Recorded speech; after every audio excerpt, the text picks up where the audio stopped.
My name's Lisa Ellis, and my business is called Three Ferns. I'm a self-publishing consultant, a book designer, CEO, and founder of Three Ferns, which is a self-publishing services business.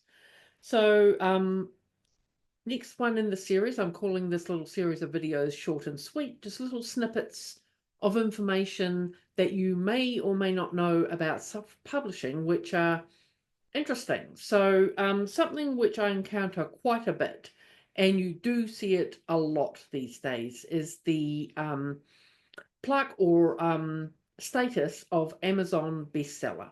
So, you quite often see on a book, like they may even have a printed medallion saying #1 bestseller. They'll certainly have it in their social media, on their banner or their cover on social media, whatever, in videos.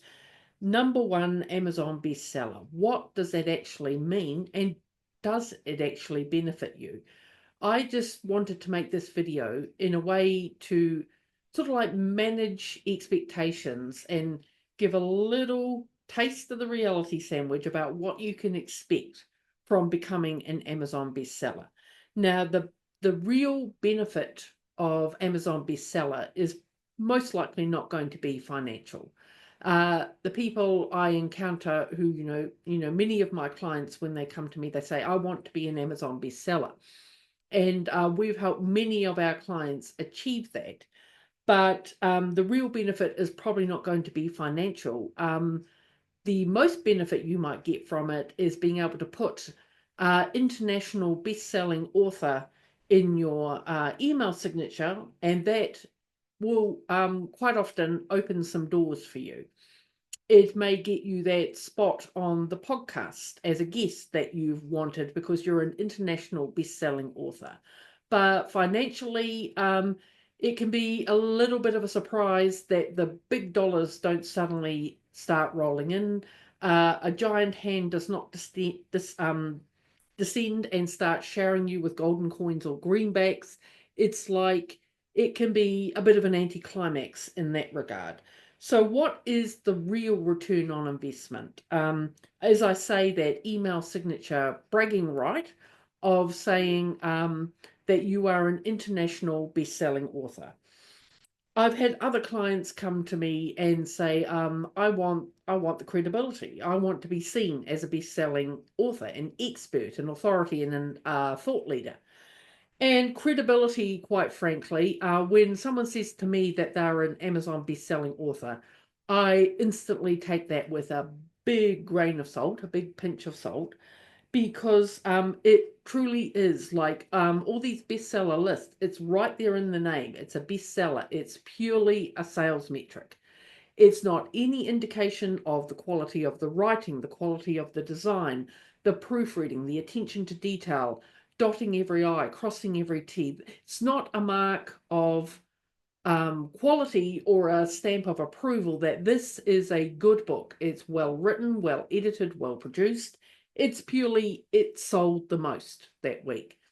And you might think that only good books do that, but like the thing, especially with Amazon bestseller, is like a lot of self-publishing people in the past, and I think it certainly still does happen today if they're that way inclined, is like you can easily game the system on Amazon. You can do things like put yourself or be put into an obscure category that gets like some traffic, so sales are being made that week. But if you are in that category and you are the only one who makes a sale that week, everyone else doesn't make any sales, and you sell even one book, you are Amazon bestseller in your category for that week. So you've sold one book, but you still outsold everyone else, so you are counted as the bestseller. And it is just a sales metric. Same with the Wall Street Journal, these top bestseller lists, New York Times. It's only an indication of sales. It's not a stamp of approval for your book or the quality of your expertise or writing. Category gaming, like Amazon did clean up their categories a year or so ago, and I have heard of one particular author who was absolutely crushing it because she put her spiritual book in an obscure category. I think it was evolutionary psychology. I don't even know what that is, but evolutionary psychology. She crushed it, and then Amazon cleaned up their category system a bit, and now it's better, but it can still be played if you like. So becoming Amazon bestseller has all these hidden little tricks and traps that the average person might not see when they see that bestseller medallion. But like anyone in the self-publishing or publishing industry will instantly take that award. Let's take it with a pinch of salt. So if you want credibility for your book, I would quite frankly advise you, like, make it the very best book it can be. Like, pay attention, obviously, to your writing, get a good editor, quality production, properly gone through the self-publishing process, because you're much better placed to get credibility by winning a reputable book award. Book awards are far better for credibility because it's a mark, a stamp of approval for the quality of your writing and your book itself. So, just a little bit of information. It's not that it's not nice to be an Amazon bestseller, and there is that benefit that it may open doors for you when you approach people like podcast hosts or media or whatever. But just be real with your expectations. A few moments later.